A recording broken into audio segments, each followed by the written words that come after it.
जब हम 20, 25 या 30 साल के होते हैं तो हम में से ज़्यादातर हमारा ये दिमाग कहता है, हमारा ये मन कहता है कि हम वेल्थ क्रिएट करें और लाइफ में बहुत ज़्यादा आगे जाएं या तरक्की करें।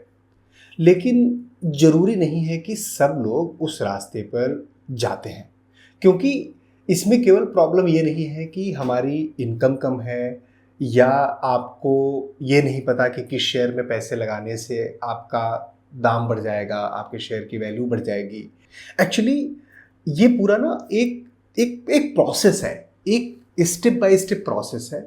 हम उन स्टेप बाय स्टेप प्रोसेसेस को समझ नहीं पाते, इसकी वजह से हमें प्रॉब्लम आती है वेल्थ क्रिएशन में। आज के वीडियो में हम इसको डिटेल में समझेंगे, स्टेप बाय स्टेप प्रोसेस को जानेंगे कि जब आप 20, 25 या 30 साल के होते हैं तो क्या करना चाहिए, कैसे स्टार्ट करना चाहिए और कौन सी चीज़ें ज़्यादा इंपॉर्टेंट है। किस शेयर में पैसे लगाने पे पैसे बनेंगे ये ज़्यादा इंपॉर्टेंट है, या कोई म्यूचुअल फंड है जो बहुत अच्छा रिटर्न दे रहा है उसके बारे में आपको नॉलेज नहीं है, ये प्रॉब्लम है, या कोई और चीज़ है। तो वीडियो को लास्ट तक आपको देखना है। जब वीडियो आप लास्ट तक खत्म करेंगे तो आपके पास एक पूरा ब्लूप्रिंट होगा कि मुझे फर्स्ट स्टेप या प्रायोरिटी 1 पर क्या करना है, सेकेंड स्टेप या प्रायोरिटी 2 पर क्या करना है, so on and so fourth. जो पहला स्टेप है वो है अपने आप को फाइनेंशियली लिटरेट करना। रीज़न क्या है कि जब हम अपने स्कूल्स में थे, अपने कॉलेजेस में थे, तो हमें नहीं बताया गया कि पैसे को मैनेज कैसे करते हैं, इन्वेस्टमेंट कैसे करते हैं, सेविंग कैसे करते हैं, टैक्सेशन का क्या रूल होता है। तो हमें ये बताया गया कि पैसे कमाने कैसे हैं, ये कोर्स कर लो, ये चीज़ सीख लो, तुम्हें पैसे मिलेंगे, तुम्हारी जॉब लग जाएगी। हमारा माइंडसेट हमेशा जॉब लगने और फिर उसके बाद ज़िंदगी अच्छी हो जाएगी, इसी माइंडसेट में हमें ट्रेन किया गया। जबकि जो रियल दुनिया है, जो वास्तविक दुनिया है, उसमें बहुत सारी चीज़ें ऐसी हैं जिसमें केवल पैसे कमाना, पैसे कैसे कमाने हैं, जॉब कैसे लेनी है, ये इम्पोर्टेंट नहीं होता। इम्पोर्टेंट उससे बहुत आगे की चीज़ होती है। और ऐसा भी नहीं है कि वो कोई रॉकेट साइंस है जो बता नहीं सकते थे या कॉलेजेस में हमें ट्रेन नहीं कर सकते थे। बिल्कुल कर सकते थे, लेकिन हमारे यहाँ का एजुकेशन सिस्टम वैसा है। तो पहली चीज, पहला स्टेप जो है, जो किसी भी और चीज से इंपॉर्टेंट है, इससे कि आपको कौन सा शेयर लेना है, उसमें कौन से पैसे लगाने हैं, उससे ज़्यादा इंपॉर्टेंट आपको कौन सा म्यूचुअल फंड लेना है, उससे ज़्यादा इंपॉर्टेंट ये है कि आप अपने आप को फाइनेंशियली एजुकेट करें। आपको पता होना चाहिए बजट कैसे बनाते हैं। और ये बजट किसी भी चीज़ का हो सकता है। आपका अपना बजट हो सकता है, आपका मंथली बजट हो सकता है कि आपकी जितनी सैलरी आ रही है उसको कैसे खर्च करना है, आपका घर खर्च कैसे चलेगा इसका बजट हो सकता है। बजटिंग के बारे में आपको अच्छी नॉलेज होनी चाहिए। तो बजटिंग कैसे करते हैं इसके बारे में आपको सीखना और समझना पड़ेगा। सबसे पहली चीज जो है बजटिंग के लिए वो है अपने पैसे को ट्रैक करना। कितना पैसा आया, कहाँ गया, किस चीज में गया, इस चीज को जब आप डेली ऑब्जर्व करेंगे तो आपको खुद समझ में आ जाएगा कि किन चीज़ों में ज़्यादा पैसे जा रहे हैं, किन चीज़ों में कम पैसे जा रहे हैं। बजटिंग के बाद जो हमें फाइनेंशियल एजुकेशन में इम्पॉर्टेंट चीज़ होती है वो होती है कि हमें ये पहचानना हमारे लिए एसेट क्या है और लायबिलिटीज़ क्या है। उन्हें लगता है कि मैंने एक गाड़ी ले ली, मैंने एक महंगी घड़ी ले ली, मैंने महंगे जूते ले लिए, ये एसेट है।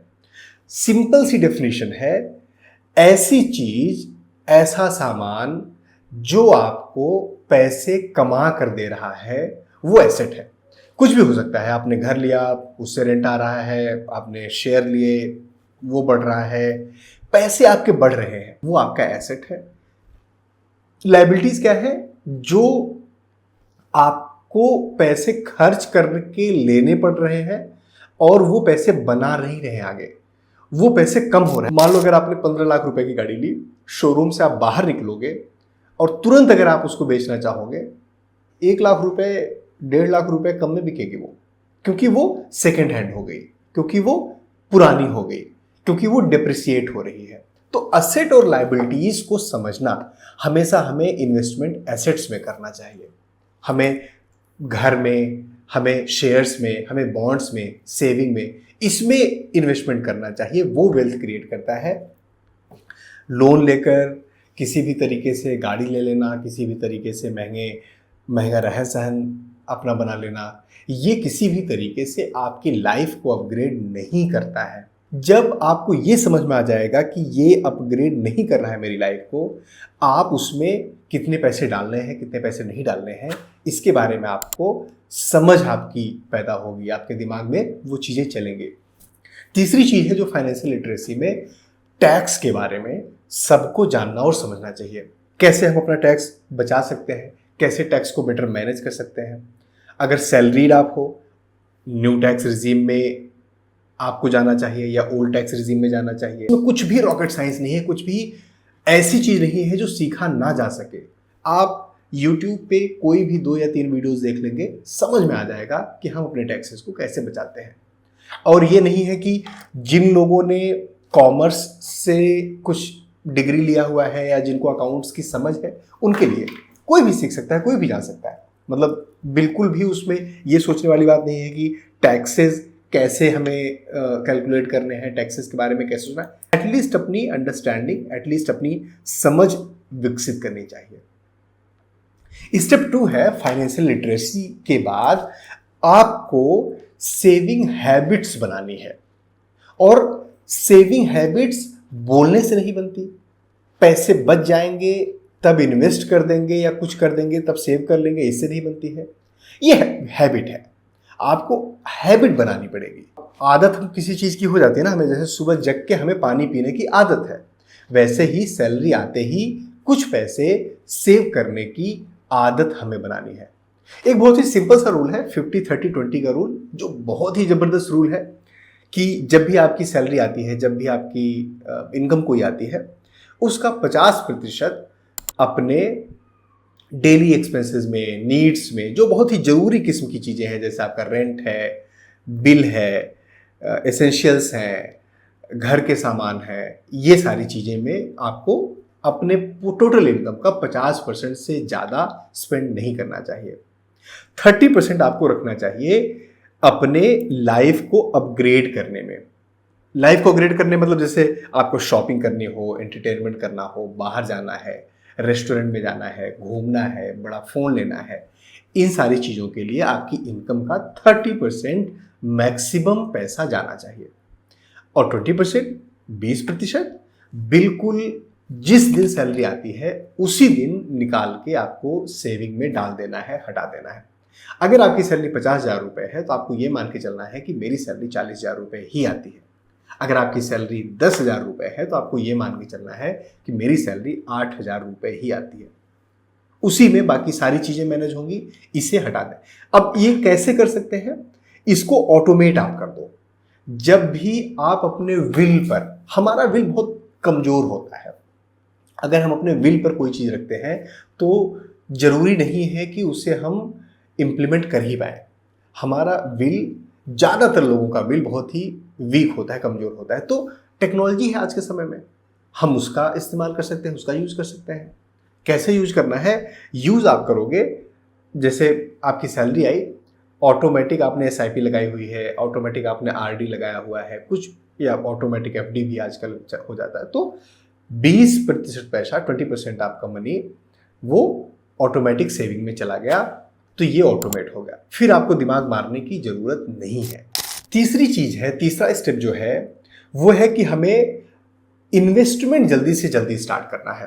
अब जो मैं आपको स्टार्टिंग में भी बता रहा था कि हमें क्या लगता है कि हमें कोई टिप मिल जाए कहाँ पर इन्वेस्टमेंट करना है, कहाँ पर पैसे डालने हैं, किस शेयर में पैसे डालने हैं, उससे हम अमीर हो जाएंगे।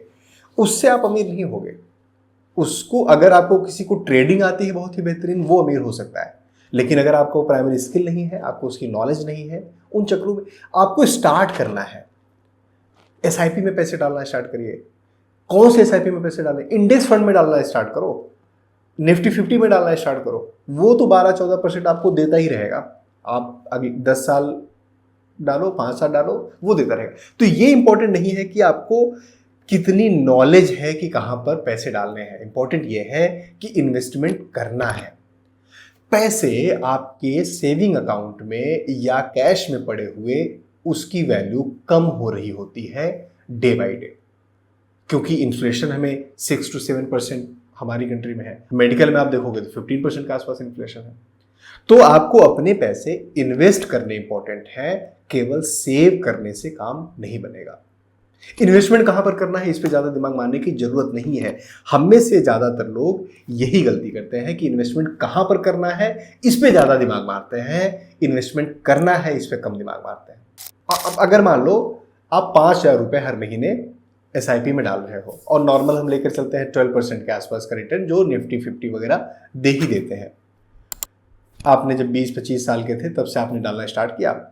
अब जब आप 50 के आसपास हो जाएंगे, ये 2.25 करोड़ रुपए हो जाएंगे। आप 5,000 रुपए ही डाल रहे हो, अपने पैसे बढ़ाए नहीं। आपकी सैलरी 50,000 से आज 3 लाख रुपए हो चुकी है, 2 लाख रुपए हो चुकी है, लेकिन फिर भी नहीं बढ़ाए हैं। उसके बावजूद ये पैसे करीब 2.25 करोड़ रुपए हो जाएंगे, 1,76-77 लाख के आसपास। तो ये इंपॉर्टेंट है कि कितने लंबे समय तक आप अपनी इन्वेस्टमेंट की हैबिट को बना कर रख पाते हैं। अगली चीज है जो हमें इसमें देखनी है वेल्थ बिल्डिंग में, वो है हमें एक इनकम पर डिपेंडेंट नहीं रहना है। एक इनकम जैसे अगर आप जॉब कर रहे हैं तो जॉब, अगर आप कुछ और काम कर रहे हैं, आप मान लो शॉप है आपकी, कोई भी एक सिंगल इनकम आपकी है, उस पर डिपेंडेंट नहीं रहना है। कोशिश करनी है कि मल्टीपल इनकम स्ट्रीम हमें ऑप्ट करना है। अब ये बहुत ही टफ लगता है कि यार मैं ऐसा क्या काम करूं कि मुझे एडिशनल पैसे मिलने लगे। ऐसे तो सभी लोग करने लगे। सभी लोग नहीं करते क्योंकि सभी लोग स्टार्ट ही नहीं करते। मान लो आप कोडर हो, मान लो आप ग्राफिक डिजाइनर हो, फोटोग्राफर हो, कुछ भी हो, उसका फ्रीलांसिंग में काम करना स्टार्ट कर दो। मान लो आप कंटेंट राइटर हो, उसका काम स्टार्ट कर दो। कोई भी आप काम कर रहे होंगे वो चीज आप काम स्टार्ट कर दो। ड्रॉप शिपमेंट स्टार्ट करो, फ्रीलांसिंग स्टार्ट करो, यूट्यूब का ब्लॉगिंग स्टार्ट करो। कुछ तो आता होगा। आपको गाना गाना आता है, गाना गाना स्टार्ट करो। कोई भी चीज जो आपकी स्किल से, चाहे वो आपका जो प्रोफेशनल स्किल है उससे मैच कर रहा हो, या जो आपकी पर्सनल हॉबी है या पर्सनल स्किल है, आप देखो कि उसको मोनेटाइज कैसे किया जा सकता है, उससे पैसे कैसे बनाए जा सकते हैं। ट्रेडिंग करना स्टार्ट करो। अगर आपको शेयर मार्केट इन चीज़ों में इंटरेस्ट है, आपको लगता है कि आप सीख सकते हैं, तो ट्रेडिंग करना स्टार्ट करो। इंपॉर्टेंट इज कोई ना कोई सेकेंड इनकम सोर्स आपको बनाना ही पड़ेगा। स्टेप नंबर 5 है कि हमें कभी भी जो डेब्ट और लोन का ट्रैप है इसमें नहीं फंसना है। डेब्ट और लोन के ट्रैप में फंसने से, अगर आपको लोन लेना ज़्यादातर लोगों के लिए बुरा इसलिए होता है क्योंकि वो इसके ट्रैप में फंस जाते हैं। उनको पता नहीं है कि लोन को मैनेज कैसे करना है। और मैं सही बताऊं तो ये जो लोन्स हैं, ज़्यादातर 80% लोग बैड लोन्स लेते हैं। और जो बैड लोन्स हैं, जैसे क्रेडिट कार्ड के लोन, पर्सनल लोन, शादी के लिए लोन, फलाना के लिए लोन, ढिमका के लिए लोन, ये जो हम लोन लेते हैं ना, ये हमें कभी भी उस लेवल पर नहीं आने देंगे, कभी भी उस आगे नहीं बढ़ने देंगे। क्योंकि जब अच्छी अपॉर्चुनिटी आएगी तो आपको EMI पे करनी होगी। तो EMI के बोझ से जितने लंबे समय तक आप बच सकते हो, आपको बचना चाहिए। अगर EMI नहीं चल रही है, गुड लोन और बैड लोन के बीच में डिफरेंस आप समझो। गुड लोन क्या है, बैड लोन क्या है? गुड लोन है जैसे हाउसिंग के लिए आपने लोन ले लिया, घर लिया, कुछ प्लॉट लिया, कुछ ऐसी जगह पर इन्वेस्टमेंट किया कि जिससे कुछ पैसा बन रहा है। लेकिन लग्जरी के लिए लोन ले लिया, फोन के लिए लोन ले लिया, EMI पे ले लिया, बिल्कुल भी वो बैड, मतलब गुड लोन नहीं है, बैड लोन है। उसमें नहीं फंसना है। हमें देखना है कि अननेसेसरी पर्सनल लोन में हम ना जाए, हम अननेसेसरी ऐसी चीज़ों में ना जाए ताकि एक लोन, फिर दूसरा लोन, फिर तीसरा लोन, और हम उस ट्रैक में फंस जाए। हमें बहुत ही गंभीरता से, बहुत ही सीरियसनेस से ये सोचना है कि कौन सी चीज के लिए मुझे लोन लेना है, कौन सी चीज के लिए लोन नहीं लेना। जैसे मान लीजिए कि आप क्रेडिट कार्ड यूज करते हो, तो आपको क्या चाहिए कि क्रेडिट कार्ड आपके लिए अगले महीने पे करने का इंस्ट्रूमेंट नहीं है। आप ये समझो, क्रेडिट कार्ड आपको तब यूज करना चाहिए जब आप उसको फुल और खुद से पे कर सकते हो अगले महीने। मतलब आपके पास उतने पैसे हैं, आप वो चीज ले सकते हो, कर सकते हो। चाहो तो आप कैश में कर सकते हो, चाहो तो आप डेबिट कार्ड से कर सकते हो।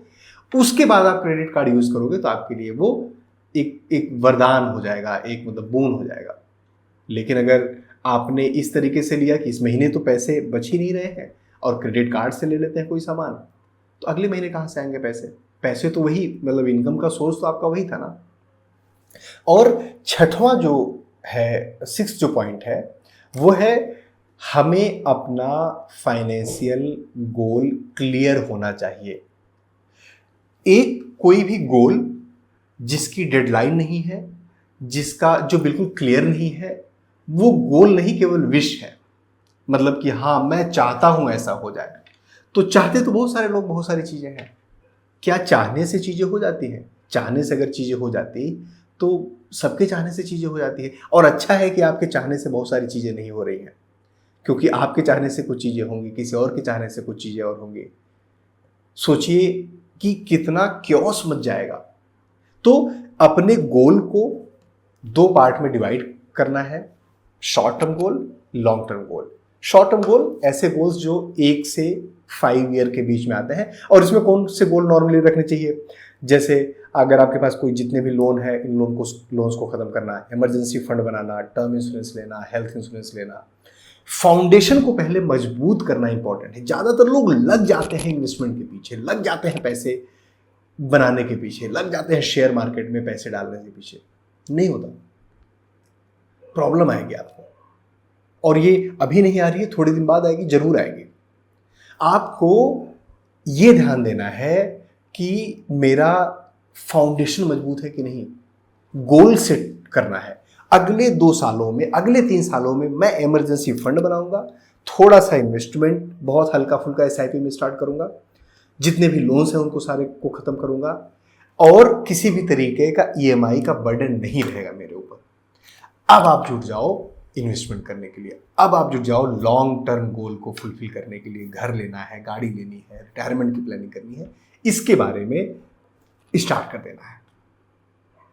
दोस्तों मुझे उम्मीद है ये जो 6 स्टेप मैं आपको प्रोसेस बता रहा हूं, सिंस ये मैंने अपने ऊपर इंप्लीमेंट किया है, मुझे बहुत फायदा हुआ ही है। मैं कई सारे वीडियो में बता चुका हूं, डिटेल्स भी आपको दे चुका हूं। मुझे लगता है कि ये आपके लिए भी बहुत ही बेनिफिशियल होगा, फायदेमंद होगा।